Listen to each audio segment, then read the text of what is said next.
Is mis Katrina Ruan, is as conde wio me agus tá birch inni nagam, Emer agus Deirdre agus tá far Céile Brian as conde an Dira agus an Chahi mil ferista. Hui me ag ober Guji El Salvador agus Nicaragua agus taréis sin hánig garage gairn ag ober I Trocra. Hánig me mil ferista ag ober son cearta déana I 1980 is 8. Agus bhí mé an sin le níos mó ná Jeblion. Bhí mé gobar cearta déana agus an sin bhí mé gobar mar stewrthord an éile an phobal agus Carnival Ní Patrick. Taréis sin bhí mé gobar ar na trúr de Colombia agus tá mé sin féin 2003. Anis tá mar ball chanúil ar Conde an Dún agus is urlórí cearta déana agus cóananas. Okay, Katrina, Gramina Magnasi Johnny and thank you sure Linne in you go a couple of focal ara futian agus bit curshi sort. And then hub. Well, Rogu me condivio agus vi me coni condivio an sin hui me vi me immer ladog mar imror ladog professionta agus vi me immer ladog fod an down an fuan airan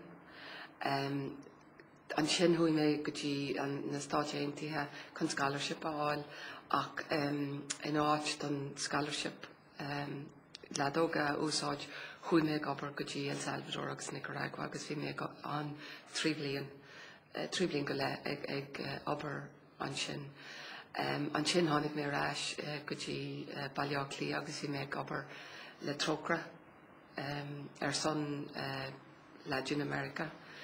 An sin honnig mé an radio vir siúl in Éirn agus bonu mise agus daoine eile a bhí ag obair in Africa, America, has agus Asia agus buníam lár anad do cearta déana I mil ferris de hir.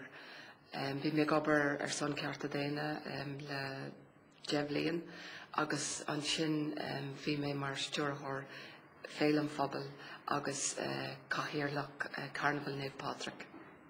An sin bhí mé gobar hasí mé gobar le Sinn Féin agus tá mé mal chanolanis le Sinn Féin le dúnhas. Okay, good night, that's Finn Katrina.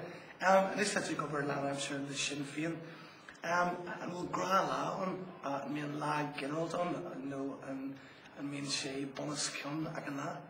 Well, ní mín gná lá an tugat lá defriocht orint a bí mín dormant in gís product ó negotiations leis an cost preparation for government or program for government clár an rialtas lá eile bín criniú agin leis an comisiún cónanas ó comisiún cearta déana lá eile chéim hiag prisún can conditions atá an mar hempla Hyde Bank freshen chéim hiag mental health institute mental health por ejemplo mar hampla I dún Padraig an downshire agus tá an daoine faoi glas an sin agus ní ceart nar cór an rud atá siúlán agus orint tá meid dul doras go doras ag glóirt le daoine ag tréidir son na daoine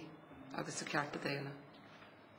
Katrina, bhí áiris an ar na mála couple of shocking hin agus leis an ré an capan tú go ré Jacker a gceist agus an capan tú go méid Sinn Féin níos sleidirthe a magan seo agus beidir a bhfuil a couple of focal persanta a rá faoi an tardéis a bhí an. Well, Ray Jacker, Ray an mhór atá agin anis. Ceapam go bhfuil Sinn Féin níos láidre agus ceapam gur haspáin Sinn Féin a lán freigracht agus ceannasaíocht. Ceapam go raibh an ordeis go chinnteach. Chánig daoine as gach chundé an Éirn. Ceapam gur ág gach duine ó níos mó gach duine níos mó na daoine an sin gur ág siad níos láidre an tarda sin. Ach tá ré anmhór agin inis agus caithimid tús nua pólínacht I túisceart na hÉireann. Agus in éireann an Uileán fad, agus tá béise sin an deacair a ceapan go bhfuil poblachtánaí ré don ré sin. Katrina, dat we lange kundi doen is, er waren een couple fakkel af voor een kundi, agus de varel voor een kundi. Wel, bevrálam kundi an doen. Agus is kundi starú lei. Míle seachtaigéad nóchas a hocht. Bhí an réimhlóid John agus fecham na threads don réimhlóid sin go fóil.